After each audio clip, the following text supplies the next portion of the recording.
नमस्कार. आपल्या उजनी धरण अपडेट न्यूज चॅनलमध्ये आपल्या सर्वांचं मनापासून स्वागत. आज 8 जुलै 2025 आज सायंकाळची आकडेवारी, उजनी धरणाची आकडेवारी, त्याचबरोबर उजनी धरणामध्ये दौंडचा विसर्ग किती आहे, बंडगाणचा विसर्ग किती आहे, वीर धरणातून सध्याला पाणी किती सोडलेलं आहे आणि उजनीतून भीमा नदीमध्ये आज सकाळी 10 वाजता पाण्याचा विसर्ग चालू केलेला आहे, तो कितपर्यंत आहे याची आपण सविस्तर माहिती घेणार आहोत. आज सायंकाळी 6 वाजता उजनी धरणाची एकूण पाणी पातळी ही 496.330 मीटर, तर एकूण पाणीसाठा हा 111.42 TMC आणि उपयुक्त पाणीसाठा हा 47.77 TMC. टक्केवारी बघितली तर उजनी धरण आपलं 90% आसपास आलेलं आहे, म्हणजे 89.16% एवढं उजनी धरण झालेलं आहे. दौंडचा विसर्ग सातत्याने कमी जास्त होतोय. 5 वाजता 21,000 होता, तो आता 6 वाजता 20,849 एवढा आहे.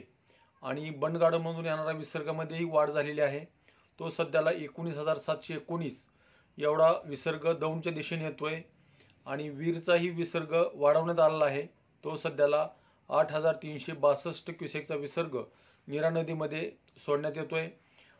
सध्याला उजनी धरणातून भीमा नदीमध्ये सकाळी 10 वाजल्यापासून 10,000 क्युसेकचा विसर्ग पुन्हा चालू केलेला आहे आणि पॉवर हाऊसमधून 1600 क्युसेक्स म्हणजे असा 11,600 क्युसेकचा विसर्ग सध्याला उजनीतून भीमा नदीमध्ये चालू आहे.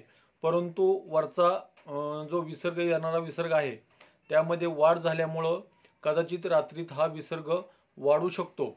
वाढण्याची शक्यता नाकारता येत नाही, कारण येणारा विसर्ग हा जवळपास 21,000 क्युसेकचा आहे आणि जाणारा विसर्ग 11,600 भीमा नदीत आणि कालव्यातून 1900 क्युसेक्स, बोगद्यातून 900 क्युसेक्स, सेनामडा उपसा सिंचनमधून 180 क्युसेक्स आणि दहेगाव उपसा सिंचनमधून 80 क्युसेक्स आणि बोगद्यातून 900 क्युसेक्स असा विसर्ग सध्याला सोडला जातोय.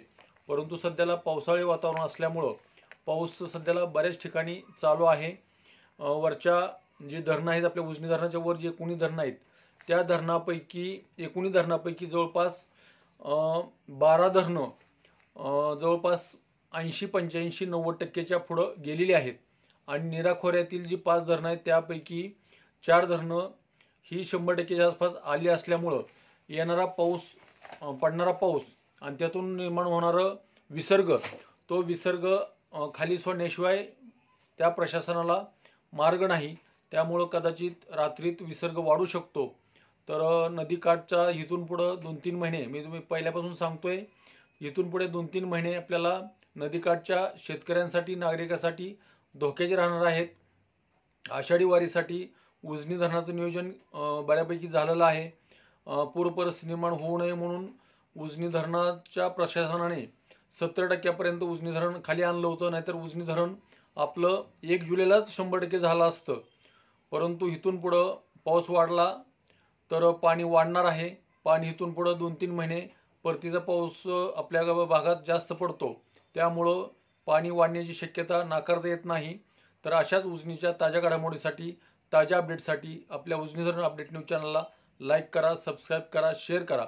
उजनी धरण अपडेटसाठी बेंबळेहून सिद्धेश्वर शिंदे. धन्यवाद.